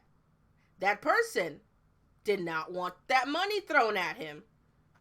Okay, now that person, however, would reconsider. Oh, we can talk about it later. Okay. Oh, now you want to say it? You should have said something a week ago. It's like I had the whole joke, and now the follow-up joke is gone. But yes, Anyway, keep going. So essentially, like the whole point of the whole the throwing lamp to the flame is that I get help. Don't be afraid to ask for help. I mean, a lot of YouTubers get help editing their videos. They have the income to do that, or just have to do from time to time. I mean, I do think it's better to edit your videos and just do what's comfortable. Sony Vegas I have, because I don't like Adobe subscription service. It can go fuck off. It's the industry standard. No, people like it because it's recurring income. It's a recurring profit. Yeah, Sony has some technical bugs, but at least I can buy one and be fine with it for a couple of years before I have to upgrade. But yeah, I just say just do what you can. Just do what you can afford. I mean, just because you have a shiny fancy setup and a shiny fancy studio is not mean like people's gonna listen with the YouTube algorithm being like it is. Yeah. Your turn. I would say I agree. Just spend as much as you can. And I think it's in relation to how serious you take your... I mean, I consider this basically a hobby, but as much depends on how much you're willing to put effort into it. And it should be in relation to that. If you give like 100% of your effort, you should basically be willing to put as much money as you can on this. And it depends on how seriously you take this. Like for me, when I started making YouTube, I didn't really take it that seriously. I just I bought myself the Yeti microphone, and thinking back on that, I was actually stupid. I should have just I should have taken this seriously from the start, but I didn't. But now, like right now, I'm using Adobe Premiere, which I pay for. Boo! Yeah, fuck that. But I don't care. And then I use Isotope RX to like edit the audio, and that's like $300, but I don't care. And then I have like a $200 microphone and a stand, and then I have like and then foam all around me so that it doesn't make any sound. So like because I went from I didn't take this seriously until I did take it seriously. I put all my money in it, and I argue that that can only be known in relation to what you are actually doing and how important you actually take this. And I consider this like a lifestyle hobby, so I put like 100% of my energy and 100% of my money is going on it. So that it really depends on how much what you actually want to do. Also, yeah, how beefy is my computer? I very recently, by recently I mean like 2 months ago or so, I spent about $6,000 to get the best computer. Let me get my specs here. BCE. Me speaking personally, the way I record my audio for everything is a laptop, some bed sheets, and a blue Yeti mic. Hell yeah! Chris Like, being in the Four and Kids again, Club. and you don't need like the highest audio too. You need like something that is serviceable, but always understand that if you want traction or if you want people to not really respect, not just respect you, but like watch your content, you need to have some degree of respect for what you're doing and for the audience itself. Like you wouldn't watch any video where a person's like, "Hello, how you doing?" It's like, and you can't even fucking hear them. There you go. So I have an AMD Ryzen 9. I have 64 gigs of RAM. I have like uh the I have like a, I don't know, some bullshit motherboard. I have the RTX 2080, and I have like 2 terabytes of SSD storage. Oh my So it's like god. this is like high of the like I got my Ryzen, what is it, Ryzen 9 like a week after it came out, and this is like Nerd! this is like the high end fucking computer here. And not to lie, the only actual reason I got it is so that I can have like a million tabs open on Google Chrome without having any lag. And to be fair, it's worth the price. I don't care. I'm working off an $800 iBuyPower computer that I got from Walmart years ago. Mine is 1,000. I got it a custom build. I just did it for what I need. It was time. Before this, I had a Dell computer that I bought for $150 at the ye old rundown ITT store that no longer is around because it scams people for shit.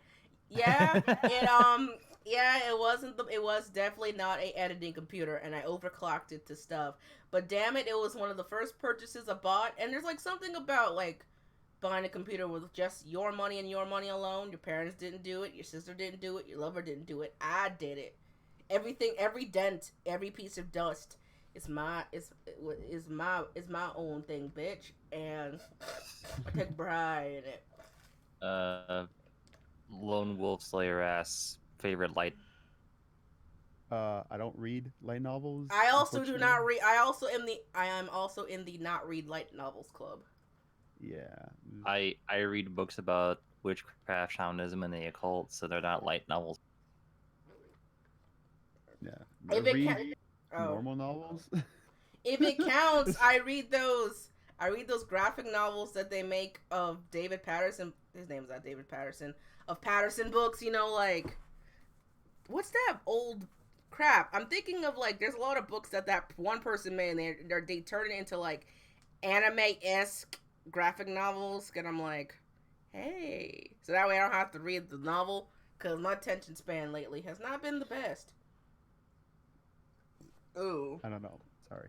Anyway, we got 30 minutes left, so I would like to do one more big topic before we wrap it up on this full stormy moon night, because it's a full moon on Friday the 13th. Oh, nice. So, let's see. Let's look. Let's put yourself on the chopping block. What's a good video I can poke you so much at? No, I think we've done enough talking about moral ethics, so I'll leave the lolly video alone.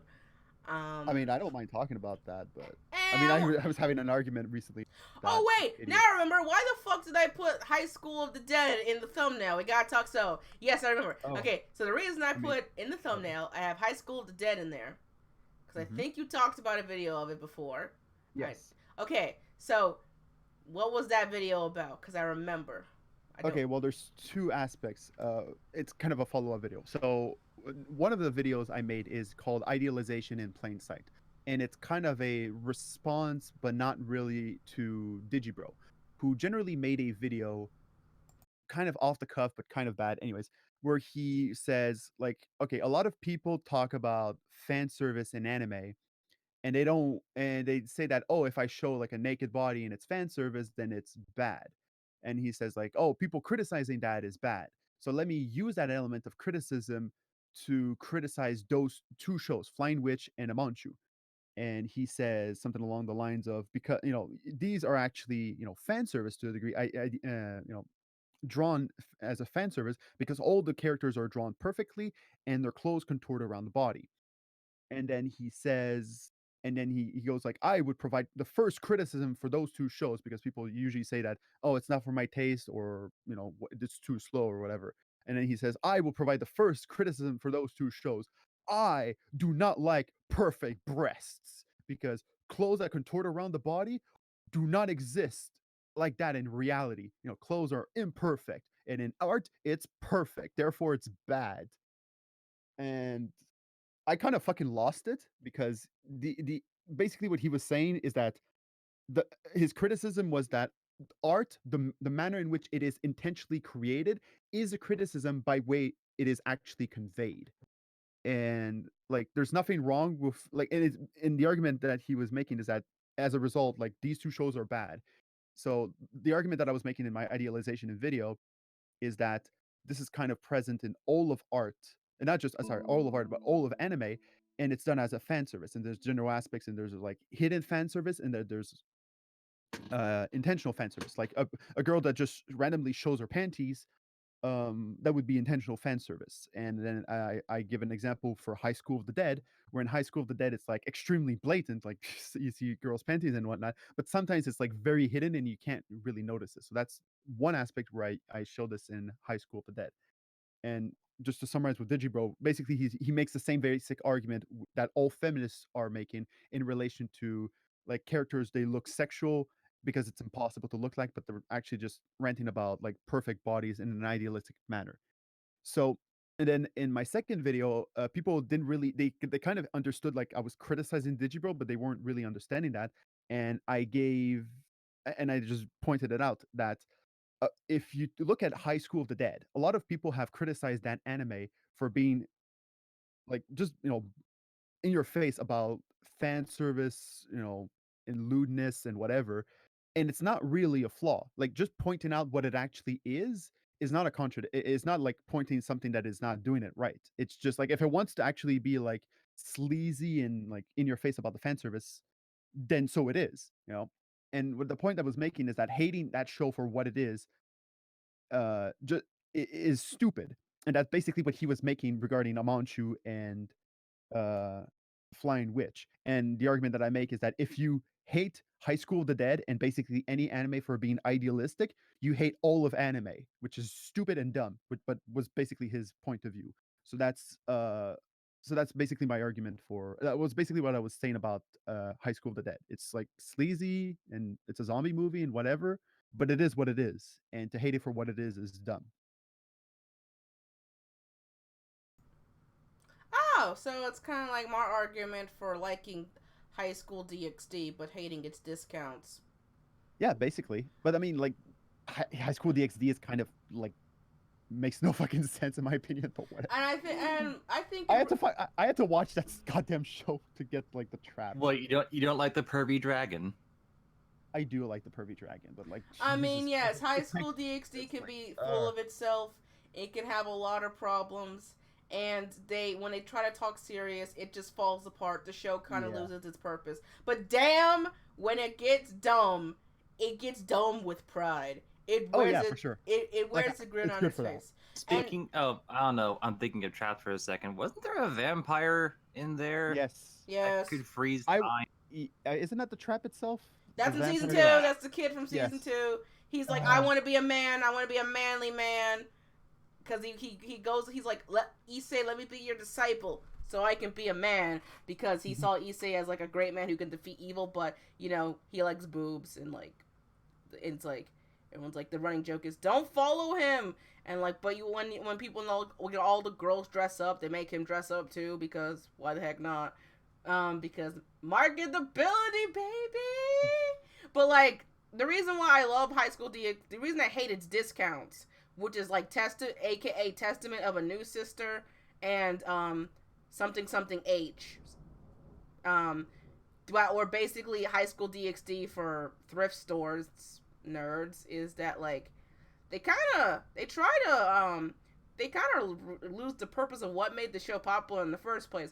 Testament of Neutral Sister tries to put a moral protagonist in the role of Issei by being like, oh my god, I have to think of all these girls' feelings. No, I'm not rubbing her tits to activate her power because I like to or I want to. Right. I'm doing this because I see her as a sister. And it starts this really weird cult of having little sisters. And he's like, oh, I'm doing this to protect them. I'm a noble knight. All the while he has like this inner carnal double side that pretty much rapes any woman when he loses control. And there's that whole thing with the nurse. And that's a whole MILF scene I don't want to get into. But like, then they try to like, when they try to put logic or a moral white knight, because he is a moral white knight, he's a hypocrite, man. He's a fucking hypocrite. He doesn't want to own up to that. He does it because he likes it, or that maybe he is getting some kind of romantic advantage from it. And the other one, I can't believe it's H. I forgot. I almost said I can't believe it's not H, but I know that's not the name of that. It's the other one about that, and that one has a pervert protagonist. That one's like, hey, he's an open pervert. It's basically just a clone, but the reason is that the side characters aren't very memorable. Not even the red-haired chick. Everybody else is pretty much, and they have a childhood friend plot in the most cliche way. Like, that's the other part. Like, yeah, that one does have the main character right, but everything else is so cliche and by the numbers. That's like, it's very forgettable. Besides that, you have to be loud and proud and in charge for High School DxD. And while I don't watch the show anymore because I kind of got bored of it, when you see one season of boobs, you've seen all seasons of boobs. Yeah, I agree on that. You can't. It reveled in it. It reveled in its debauchery. It was dumb, and it knew it was dumb. Yeah, and I think, in my opinion, I think like High School of the Dead does it better because it's like it knows what it is and doesn't try to be like serious, except when it's dumb. But like I think like DxD kind of went a little too far in the dumb and being serious.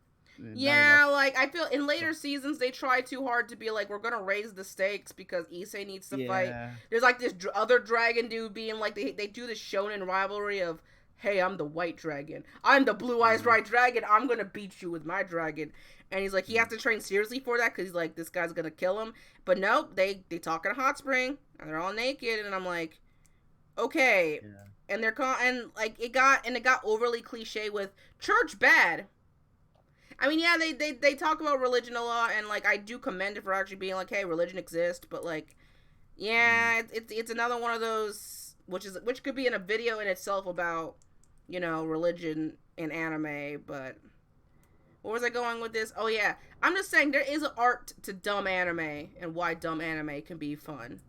Yeah, and I think that like criticizing for it being basically is bad criticism, and that was generally what I was arguing with my High School of the Dead when I was talking about High School of the Dead. And I think like a lot of people hate on those shows for no reason. I think like generally people don't even know what criticism is because they don't know what them fighting words. Fighting words. I don't think anyone knows what criticism is, and I think it's because no one knows what art is. Yeah, actually, not even that no one knows what art is. No one knows how to define art, and because of that, they don't know how to talk about art. And I think generally, it's just people are lazy assholes. But I mean, art is kind of difficult to really put into concrete words, and that's kind of the point. I'm just going ooh because it's just this is ooh. I mean, like again, like my definition of art is always like. It's always been the same. It's like the integration of materials within reality to convey values. And the standard by which it's created is with selective transformation according to how the artist views reality, humanity, and the link between the two. And all art reflects that. It's always a conveyance of values by selectively transforming reality. And when you do criticism, you're judging it by what values it tries to convey. Like High School of the Dead is trying to convey sleazy sleazy movies with zombies and whatever, with tits and whatever, and it wants to be that, and you have to judge it by that merit, by It's what like trying to Die convey. Hard, but with more Yeah, boobs. exactly. Die Hard, exactly like that. And like you wouldn't judge it for being something else. It would be stupid. But to judge it for what it is like against criticism itself and against art. And I think that how did I define criticism is as I define it, judging the degree of excellence. So you're evaluating the integration, all the materials coming together to convey values, and then you criticize anything that is disunified, anything that doesn't come together to create that to convey those values. So like for DXD, for example, when it tries to be serious, it kind of goes against what it's trying to be about, like being sleazy and whatnot, because it's trying to have its cake and eat it too, and that would be a flaw. It's But not. then It's trying to find its balance, man. Like it kind of exactly, sacrifices being serious, even when there is a legit serious moment. It's like it's rattled in because their clothes are been ripped off. It's not just they're lying on the floor in blood. They're lying on the floor in blood while completely in their underwear. yeah, exactly. So again, like this is just my general summary of art and criticism, and I think that because no one understands both those two elements and doesn't don't no one has a real definition for them, they can't really talk about it. So they have like these general vague that it's like, oh yeah, art is about like pointing, doing something. I don't know. It's like some I don't know what criticism is, but I feel that like it's bad. I feel I don't like it. Whatever. It's like they don't really talk about it logically or in any context. So it just pisses me off, and that's why I was talking about with High School of the Dead. Wow, we've come full circle. I didn't even mean this to happen. So back to since we have time. Back to art. Okay, Okay, then I'm gonna be that person in the room, the devil's advocate for go the for it. potato. We sell potatoes. Like, what would you consider a good respectful of art in your eyes? What would you? You Of you what? you A good. say you say criticism. No one understands criticism. No one Yes. understands art. All right, Yes. Yep. then I'll be that person and um ask in a simulation. Then Uh what do huh. you then what? What do you Right. define it, man? What's your deal? How do you define it? Why am I doing an Well, I mean, accent? I already defined it. Art is the integration of okay, I'm going to summarize it. Art. Okay, so again, go point by point. Art is the integration of materials within reality to convey values. So when you make a movie, you film something and then you cut it off when you juxtaposition it with other aspects, and it all comes together in a composite it, and you put it all together. The manner in which you put it all together is called integration. It comes together to create a unified whole. That is called integration, and then it is done with an intended purpose to convey values. Values are basically what you look at reality and consider important, which is that which you act to gain and keep. Oh, So that is the general purpose of art. So, for example, a painting, you take a brush of painting, you paint it and whatever, and you make a landscape, and that becomes the value of how beautiful the landscape is, or it could be like, I don't know, a beautiful woman. You're portraying the beauty of a person or what she represents. So it's the value of beauty or human beauty, for example, as the painting. That is, you're putting all these different these different colors, and you're all putting them together to convey that value. to be fun, And let's then actually let's put an image to that example. The Kool Aid Man yeah, is a beautiful woman.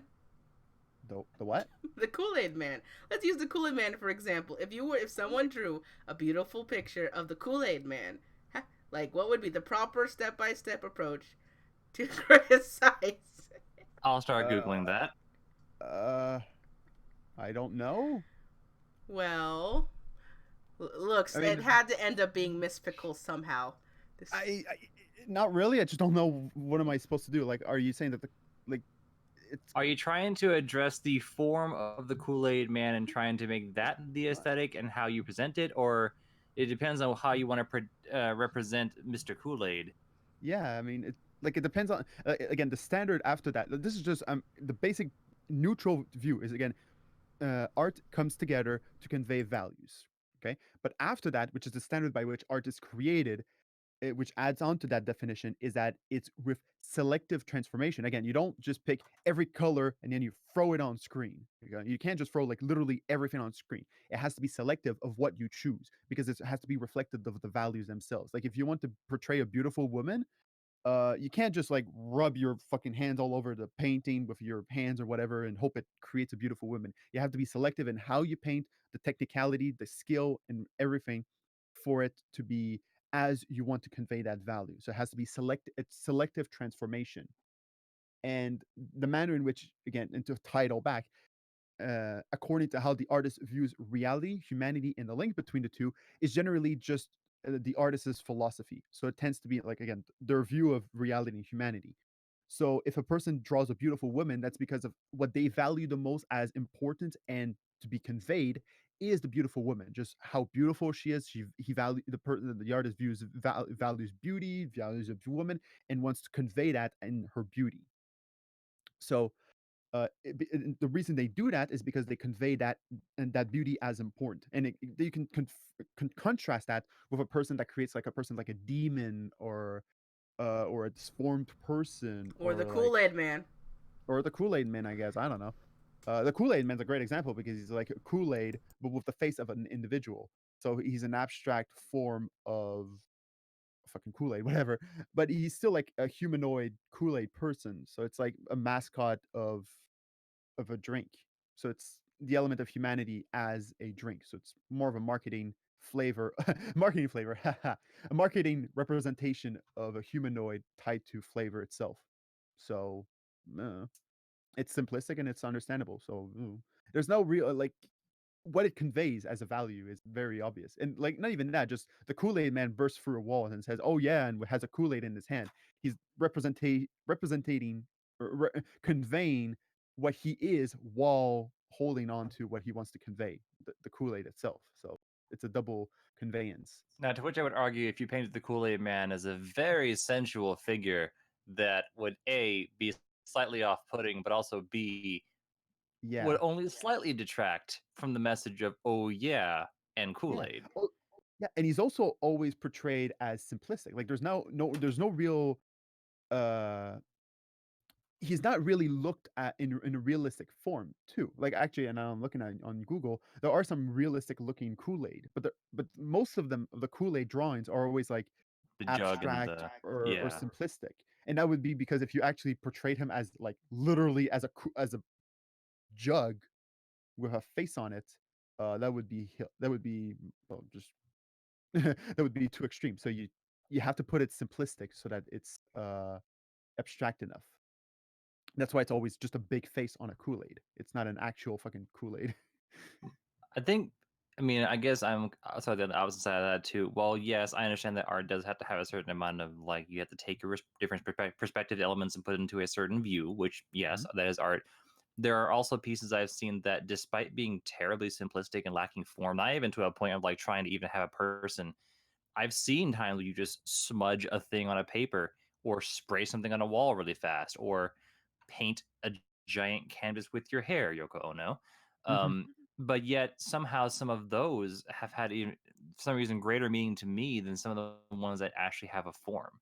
And I think, and that again, that's just me. But I I mean, what think do in you that get out of those? right, and it's hard to say how to for art for me to define it because like it's subjective. Like so many different styles of art, and you can say, well, this one has more meaning. It's like I Well, no, it's can't not say about that. meaning. It's about conveyance of value. It's That's true. different. It's like meaning is more. I mean, meaning is how can I even? Oh, I okay. don't even know. I further distinguish with my art anyway. I go further as saying it is has to also have a value that can be translated to the future, and that's just again my subjective opinion. But even if art has like if it's portrayed in a certain way, I like to see like a bigger value that you can relate to years from. Oh yeah, for sure. Art. I mean, what you're actually describing is that art has to be objective. Of And it course. is. And I argue that by the manner in which art is created, because art is the integration of materials with reality, it is always objective. So, to give an example, if I give you a blank piece of paper, is that art? Like, To some. literally just that to some, but they're idiots. um, but the importance is that Damn. Yeah, no. But like the thing is that it cannot be art because there's literally no integration. There's like if you didn't like create the paper, you just picked it on the off the floor and you're like, this is art. If I point to it and I say this is art, it can never be art because there's no integration of materials to convey values. Now, if I write on the piece of paper Buddhism and I put it in and I say and it's just there, I can even make the case that just writing Buddhism with the blank piece of paper is art. And the manner in which it is art is because the integration of the philosophy of Buddhism and the whiteness itself representing nothing is a conveyance of what Buddhism represents, and it conveys that value of nothingness itself. So We- like Yeah, nothingness itself can be art, but it has to be integrated to convey that value. And you see the same thing with the music piece 433. Basically the pianist who like literally does nothing. He's basically conveying that music is conveyed through time itself by literally playing nothing, and he just opposed it's juxtaposed with other pieces where he people think that it's about something and it's actually not. So like literally nothing itself can be art, but it has to be integrated. If there's no integration, selective transformation, it cannot be art. So like a blank piece of paper cannot be art, but just like barely nothing can be art. that's that's that's the true. important element.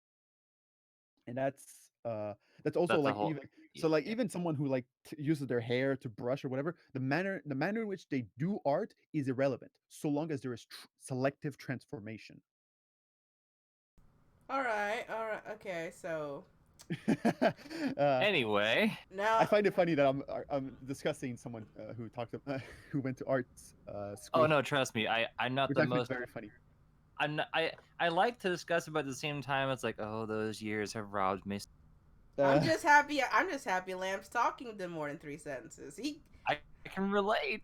it's because like I've actually argued a lot of people about like my definition of art, and a lot of people are very uncomfortable because, not to brag, but I think that this my definition that I've given is the only proper definition of art in human history. I just think I won at the end of the day by getting you to have an analytical commentary about the Kool-Aid Man. That's what I mainly wanted. I mean, I did. I talked about the Kool-Aid Man, and the Kool-Aid Man is art. I mean, it is art. I'm not going to deny that. Like, so. And it's art you may drink and may murder, because if the man is ever alive, you have achieved first-degree murder via his consumption. I mean, I would if that thing is alive, I would run. Jesus Christ, I would not murder it. I would just like Jesus, humanoid monstrosity. I kind of want to be. I kind of have that like devious urge to like get you to like to get you to make analytical commentary of complete nonsensical things. But we don't ain't got no time for that. I'd rather not. I'm not that insane. So like any last minute comments before I check this out, because we are 5 minutes till. So. Not really, unless you have like rapid fire questions I can answer. Yeah, let's do some rapid fire last 5 minute questions. While we wait for those, would you like to give you this is your time to do another plug all your shit. Okay. Yeah. My name is Rika Fag, Mr. Cynical. I have no name.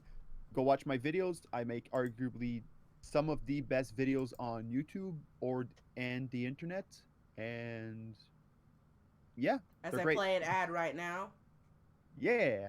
Um, they're great videos, and I stand by them, and I'm extremely proud of them, and they'll last hopefully as long as they can exist. And I'm really proud that they exist, and I'm very happy for them, for their existence. That's good. That's good. That's good. And let's see. Look, man, it's almost 12 o'clock. I am in the no. I am slowly kind of integrating into. I need to control myself, or I'm gonna get into nonsensical bullshit mode. And you don't want to see a Tanilia in nonsensical. You don't want to see a Shannen in nonsensical bullshit mode. Right. So let's see. I don't see much. No, Lamp. Do you see much of anything? State, not really any questions per se. Besides, well, I don't think most anime has enough artistic integrity to be called art. Then I guess you're for every medium. No, that's wrong. All anime is art, which is dumb. And Period is at the beginning then of it. meaning is semantic. It requires a message and something to interpret that message. meaning is contextualized with semantics, but message is conveyed with values, which is the conveyance of values itself. So it's not that it requires a message; it requires conveyance. It's just that the conveyance itself is understood as a message, but it's not just a message. And then Arya has one question that they are typing. So we'll get to that in a bit. What type of anime can be categorized as a live-action blockbuster film? Fuck, I don't know. SAO, Evangelion.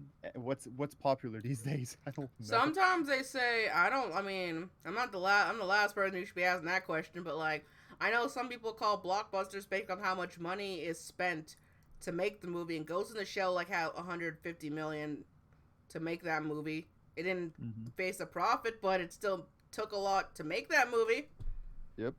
So I don't know what I would classify as blockbuster. So I'm gonna say Ghost in the Shell in terms of that movie, but besides that, I mean, just by how much, just by the objective figures, but yeah, I guess. I don't know how to call it. What to call? I mean, One Piece movie? Oh wait, they don't have live action. I don't know. One Piece, I guess, would be a blockbuster, but they have stage plays. The Full Metal Alchemist live action movie? We don't talk about that. What? I don't know. Death Note movies? Death Note would be blockbuster, I guess. How much? Yeah, they probably spend. Wait, Arya clarifies. What type of anime, like its popular Cowboy Bebop or Black Look? Oh, what anime would make a good movie? It's that one. I don't know. Speed Racer is probably the only good anime movie. So Outlaw Star. No. Movie. I think Gangsta could be a good movie. Gangster films are like any of the gangster anime could be a good movie. I guess, yeah. I mean, they're pretty. I mean, obviously we have The Godfather, but like 91 Days. I just thought of the one I was talking about. Besides 91 Days. Oh, Gangsta, yeah, Gangster. Like anything in that kind of when they already have a spot of realism. It's kind of been peaked at that. I think though, what else could be a good one? Let me think of something real ass obscure. Outlaw Star may or may not could work, but it might end up like Treasure Planet. I hate Outlaw Star. I would like to see Goodbye Sayonara Zetsubo Sensei as a movie, because that would be a psychological trip if I ever. I mean, it is. Do you really think a Western audience would actually film a guy being like, hey, with the starting scene is him offing himself via hanging? No. They have the Simpsons. They have the Simpsons. That ain't fair. To be fair, it would be a very cold opening, but at the same time, if you can get all the, like, even a slight bit of subtlety in the movie in that kind of way, because that show is twisted. I would love to see a movie with that. They do have the Simpsons that has the bar guy who does that, so you got no excuse for that. But anyway, any final thoughts before we wrap this up? No, we're good. My coffee is almost out. Okay, so I don't have anything to say. Well, so thanks everybody again for joining us on the Community Corner podcast. We do this once a month here on the Anime Misfit. Next month, I'm gonna try. I'm gonna call it out. I'm gonna try to get unknown next month, and if not, we'll get somebody else. Let's see. I hope you. Obviously, I always forget this because I'm being dumb. Please, if you are somebody out there who has an anime outlet, it doesn't have to be YouTube. You could be writing a manga comment and all that other good jazz. But if you are somebody who is interested in being on the show and you are and you're up and coming, you're not too big, contact me on Twitter with the hashtag Community Corner, or in Discord. You can always DM me anywhere. With that, I'm always looking for more people to add to the list of people to get to each month. And with that, I guess we're gonna bow out. So I guess say bye, guys, as we ride out to the sunset. Bye. That was a pathetic bye. We're heading off to the Old Town Road. Ooh. I'm waving my cowboy hat. Bye. Adios.